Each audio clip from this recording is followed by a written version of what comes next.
The government shutdown continues, which is bringing up a few questions to our support team, so let's try and cover some of them. These are particularly from new hams who have taken their exams and want to know, hey, when do I get my license? Well, unfortunately, you're not going to get your license until the government shutdown is over. But let me explain the steps that are going to happen. So between now and the government reopening, anybody can take their ham radio exam if you go to the right VE and they have a process to help you out. Now, once the government reopens, you're going to have a job to do. You're going to need to go and get an FRN number from the FCC. That's like your social security number, but used by the FCC instead of the other government agencies. Once you have that FRN number, you'll need to give it to the group that you tested with. They're going to take that, add it to your test results, and submit it to the FCC. Now, if you already had an FRN number, they'll do that automatically. Once the government reopens, all those results will go to the FCC.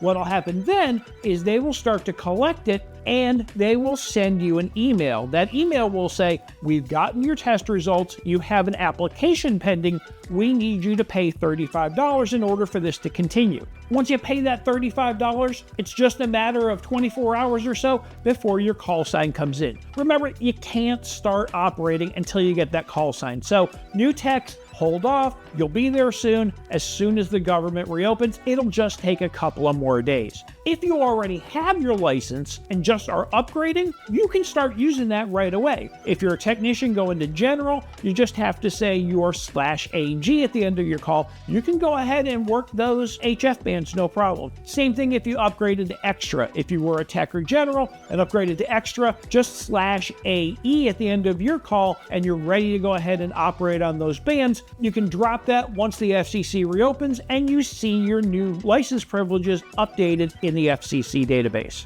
Yeah, it definitely feels like a bummer for folks who want to go ahead and get on the air, and we know there's a bunch of hams who have been studying with ham radio prep and they're ready to go. We'll keep our fingers crossed that this wraps up soon, but in the meantime, keep studying. Maybe work on your general or extra and keep working your way up because, they'll reopen eventually and you'll be able to do all the fun stuff. For now, I'm Jim N4 BFR 73 from all of us at Ham Radio Prep.